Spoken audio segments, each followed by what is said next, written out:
పాక్షిక విధ్వంసాన్ని ఈ రోజును సభ్య సమాజమంతా మీడియా ద్వారా సాక్షాత్కరించింది. లక్షలాది మంది ఈ రోజున వీడియోల ద్వారా ఒక పార్టీ అభ్యర్థికి సంబంధించినటువంటి ప్రైవేటు కట్టడాలని దారుణాతి దారుణంగా అధికారులు కూటమి ప్రభుత్వానికి బానిసలై చట్టాన్ని ఏమాత్రము కూడా పట్టించుకోకుండా సుప్రీంకోర్టు యొక్క ఆదేశాలనే విస్మరించి సాక్షాత్తు తిరుపతిలో అత్యంత ఉన్నత స్థానంలో ఉన్నటువంటి మేయర్ గారి సమక్షంలోనే ఏ కట్టడాలైతే కూలుస్తున్నారో ఆ కట్టడాలకు సంబంధించిన ఏ విషయమైనా కూడా మేయర్ గారి ద్వారా వెళ్లాల్సినటువంటి అవసరం కూడా ఉన్నది. ఏవి కూడా పట్టించుకోకుండా ఆవిడ చూస్తుండగానే, ఆవిడ అబ్జెక్ట్ చేస్తుండగానే ఆవిడ సుప్రీంకోర్టు డైరెక్షన్స్ ని చూడండి అని చెప్పినా కూడా పట్టించుకోకుండా ఈ రోజున ఆ కట్టడాలను కూల్చి మా అభ్యర్థిని, వాళ్ల కుటుంబ సభ్యుల్ని భయవిహ్వలుల్ని చేసి వాళ్ల కుటుంబంలో ఒక భయానక వాతావరణాన్ని సృష్టించి అతన్ని లొంగిపోయేటట్టుగా చేసుకున్నారు. ఇంతకంటే దుర్మార్గం మరొక్కటి లేదు.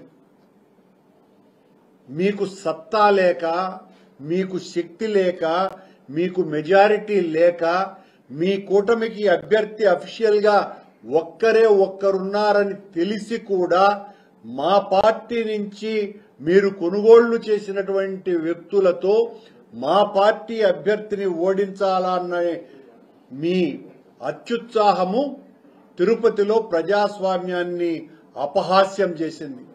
మీ దాదాగిరి వలన, మీ రౌడీజం వలన ఈ రోజున మేం ప్రకటించినటువంటి ఆ అభ్యర్థి యొక్క ఆస్తులపైకి మీరు వెళ్లినటువంటి తీరు, అలాగే గఫూర్ అని మా పార్టీకి సంబంధించిన ఒక కార్యకర్త యొక్క ఇంటిని కూడా ఈ రోజున కూల్చేశారు. లక్ష్మణ్ అని మా పార్టీకి సంబంధించినటువంటి కార్యకర్త ఇంటిని కూడా కూల్చేశారు. వైఎస్ఆర్ కాంగ్రెస్ పార్టీకి అనుకూలంగా ఉన్నారని. తిరుమలలో మా పార్టీకి సానుభూతి పరులుగా ఉన్నటువంటి వాళ్లను మొన్నటి నుంచి బెదిరిస్తున్నారు. మీరెందుకు ఆ పక్కకు పోతున్నావు అని.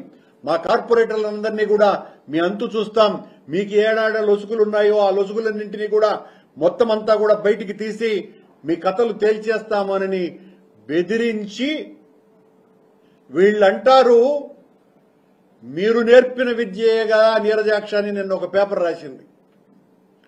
వాళ్ళనకంటే ఈ పేపర్ మోస్తోంది. మేము దౌర్జన్యాలు చేయలా, మేము దుర్మార్గాలు చేయలా. మీలాగా ఈ రోజున ఆస్తులు కొల్లగొట్టేటువంటి కార్యక్రమాలు చేయాల. తిరుపతిలో ఇంతవరకు ప్రత్యర్థుల ఆస్తుల్ని కూలగొట్టడం అనే సాంప్రదాయాన్ని మీరు కూటమి ప్రభుత్వం తీసుకువచ్చింది. సుప్రీంకోర్టు చాలా స్పష్టంగా ఒక రిట్ పిటిషన్ లో 162 of 2022 writ petition civil number 328 of 2022 అన్నటువంటి రిట్ పిటిషన్ లో 13/11/2024 సుప్రీంకోర్టు చాలా స్పష్టంగా తన జడ్జిమెంట్ ను ఇచ్చింది. ప్రైవేటు స్థలాలను ఆక్రమించి ఉంటే, అనుమతులు లేకుండా ఉంటే ఆ కట్టడాలు పడగొట్టేందుకు అనుసరించవలసినటువంటి మార్గదర్శకాలు అని ఆ నోటీసులు ఏవి కూడా ఆ మార్గదర్శకాలని ఈ రోజున అధికారులు పాటించలేదు. ఈ తెలుగుదేశం పార్టీ కూటమికి బానిసలుగా మారిపోయినటువంటి అధికారులు 45 రోజుల ముందు షోకాజ్ నోటీసు ఇచ్చి వ్రాతపూర్వకంగా ఆ పర్టికులర్ వ్యక్తి అనుమతి తీసుకోవాలి, అది పాటించనే లేదు. సదరు నోటీసు ఇచ్చినట్టుగా ఈమెయిల్ ద్వారా కలెక్టర్ కూడా పంపాలి, కలెక్టర్ కు పంపనే లేదు.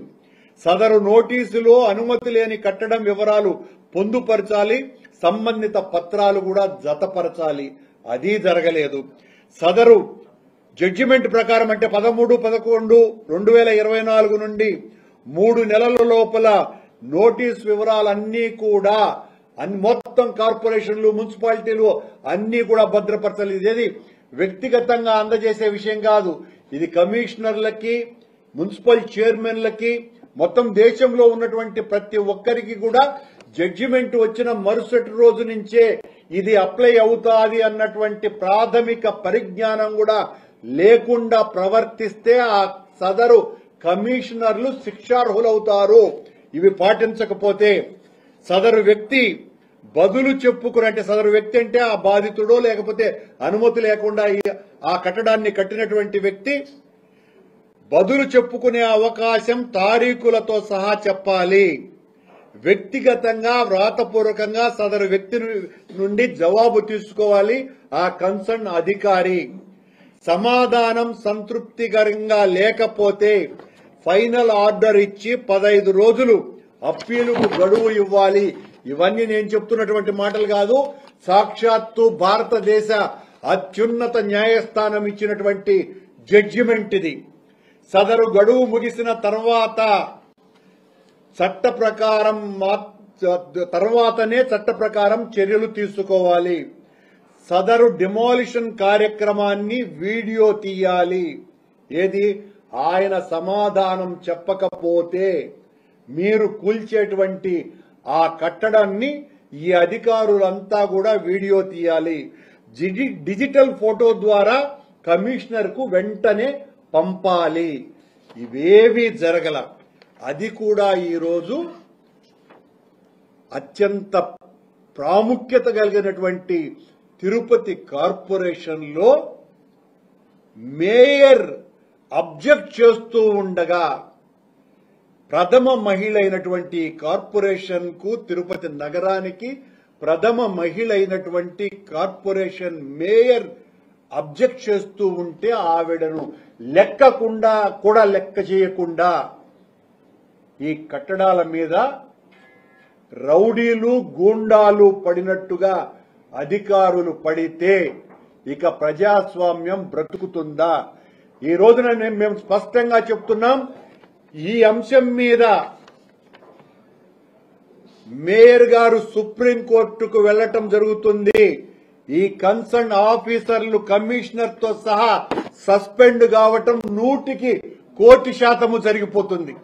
ఎందువలంటే సుప్రీంకోర్టు జడ్జిమెంట్ అలాంటిది. ఈ జడ్జిమెంట్ కు ఎదురు లేదు. ఈ జడ్జిమెంట్ సర్వోన్నత న్యాయస్థానం ఇచ్చినటువంటిది. దాన్ని అసలు బుట్టదాఖలు చేసి కోల్చటం ఏంటండి? ఆశ్చర్యంగా ఉంది. అది కూడా తిరుపతి నగరంలో నారాయణకు సంబంధించిన కట్టడాలు ఉన్నాయి. ఇక్కడ తెలుగుదేశం పార్టీ వాళ్ళు, జనసేనకు సంబంధించిన వాళ్ళు, బీజేపీకి సంబంధించిన వాళ్ళు కూడా కట్టినటువంటి అక్రమ కట్టడాలు ఉన్నాయి.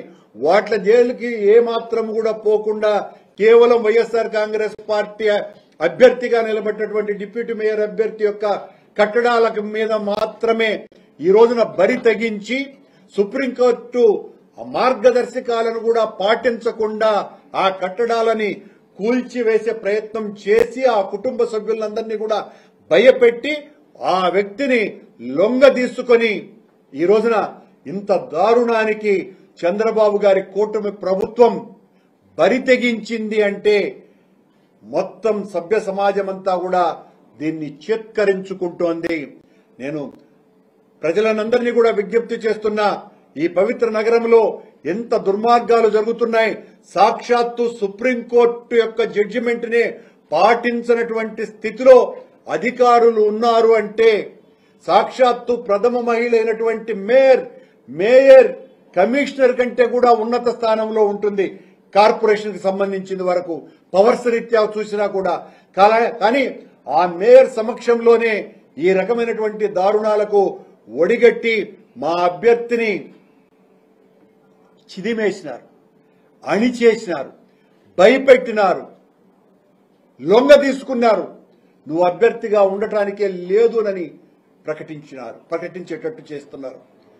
ఒకవేళ ఆ అభ్యర్థి మేమైతే అఫీషియల్ గా ప్రకటించినటువంటి ఆ అభ్యర్థి వాళ్లకు చాలా మంచివాడు ఆ లొంగితే వైఎస్ఆర్ కాంగ్రెస్ పార్టీ భీతిల్లదు.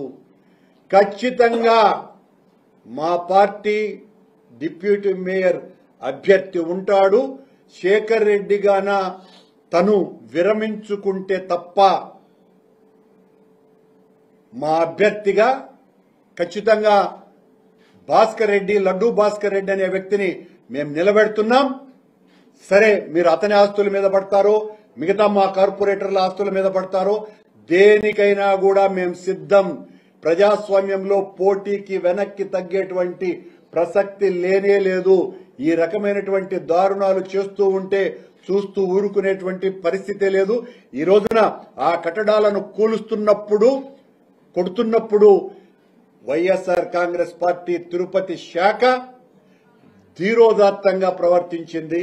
ఆదర్శప్రాయంగా రాష్ట్రానికంతా నిలిచింది.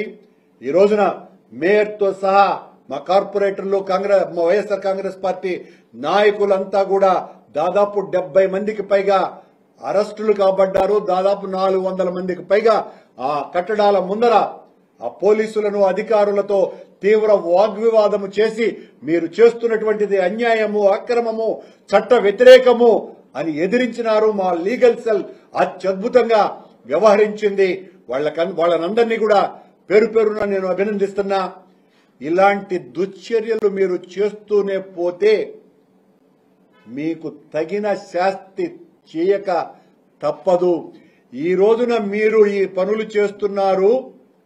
ఈ కూటమి నాయకులారా, రేపు మా ప్రభుత్వం వస్తే అంతకు అంతా బదులు తీర్చుకోకుండా పోము.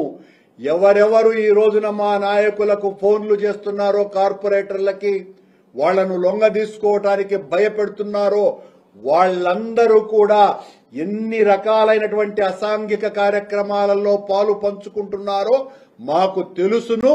వాళ్లకు ఏ రకమైనటువంటి లావాదేవీలున్నాయో అన్నీ తెలుసును. వీటన్నింటి మీద దీనికి బదులు తీర్చుకోకుండా వైఎస్ఆర్ కాంగ్రెస్ పార్టీ ఉండదు అని హెచ్చరిస్తున్నా. ఇప్పటి వరకు తిరుపతిలో ఏ రోజు కూడా ఇలాంటి ప్రతీకార చర్యలు జరగల. మేము 5 ఏళ్లు అధికారంలో ఉన్నాం. ఒక్క తెలుగుదేశం పార్టీ నాయకుడి మీద గాని, కార్యకర్త మీద గాని, జనసేన పార్టీ కార్యకర్తల మీద గాని ఒక తప్పుడు కేసు బనాయించినట్టుగా నిరూపించమనండి. మేము దేనికైనా కూడా సిద్ధం. ఒక్కటంటే ఒక్క చర్య కూడా తిరుపతిలో జరగల. అలాంటిది ఈ రోజున మా వాళ్ళనందరినీ కూడా బెదిరిస్తే బెదిరిపోతాము అనుకుంటే మాత్రం చాలా పొరపాటు. ఎట్టి పరిస్థితుల్లోనూ కూడా ఇలాంటి దుర్మార్గాలను సహించం, ఉపేక్షించం. ఎన్నికలలో ఎప్పుడు జరిగినా కూడా చంద్రబాబు చేస్తున్నటువంటి దాష్టిక పరిపాలనకు ప్రజలు తిరగబడటానికి సిద్ధంగా ఉన్నారు. అధికారంలోకి వచ్చి 8 నెలలైంది. ఒక్క హామీని కూడా నెరవేర్చలేదు. జగన్మోహన్ రెడ్డి గారు ఇచ్చినటువంటి హామీలన్నింటినీ కూడా తుంగలో తొక్కేసి అంతకంటే ఎక్కువగా 2.5 లక్షల కోట్ల రూపాయల సహాయం నేను చేస్తానోనని సూపర్ 6 హామీలు ఇచ్చినటువంటి చంద్రబాబు నాయుడు గారు ఇప్పటి వరకు ఒక్క హామీని కూడా నెరవేర్చకపోవటం మూలంగా ప్రజలు ఎంత ఆగ్రహంగా ఉన్నారు అనంటే, ఈ క్షణాన ఎన్నికలు జరిగితే చంద్రబాబును పాతాళానికి తొక్కే విధంగా, చంద్రబాబు పార్టీని, కూటమిని పాతాళానికి తొక్కే విధంగా ప్రజలందరూ కూడా సిద్ధంగా ఉన్నారు. రేపు ఎన్నికలలో వైఎస్ఆర్ కాంగ్రెస్ పార్టీ గెలుపును ఎవ్వరూ ఆపలేరు. జగన్మోహన్ రెడ్డి గారు ముఖ్యమంత్రి కాకుండా పోరు. జగన్మోహన్ రెడ్డి గారు ముఖ్యమంత్రి అయిన తర్వాత ఈ కూటమి నేతలు చేస్తున్నటువంటి పాపాలకు తగిన పరిహారం చెల్లించుకోకుండా పోరునని హెచ్చరిస్తున్నా.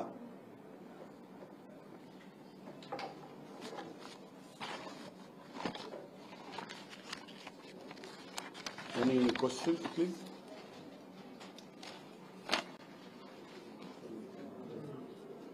Will the YSRCP find it out legally? Supreme Court ఇది వైలేషన్ అంటే ఇంకా మీరు ఈ నేషనల్ పేపర్లో పనిచేస్తున్నటువంటి వ్యక్తులు మీకు చెప్పాల్సినటువంటి పనే లేదు. ఇంత దారుణం మా mayor, first women of the corporation, ఆవిడ సమక్షంలోనే ఆవిడ అబ్జెక్ట్ చేస్తూ ఉంటేనే ఆవిడ యొక్క మాటను ఒబే చేయకుండా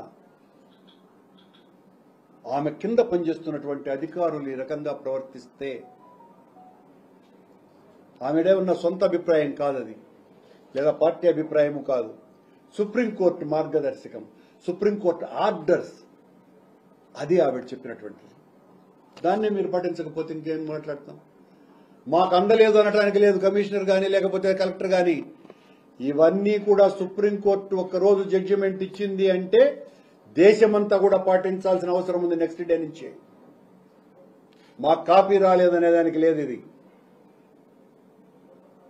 ఇంత స్పష్టమైనటువంటి ఆదేశం సుప్రీంకోర్టు ఇస్తే దాన్నే అధికారులు పాటించకపోతే మేము సుప్రీంకోర్టుకు వెళ్ళక తప్పదు, ఖచ్చితంగా వెళ్తాం.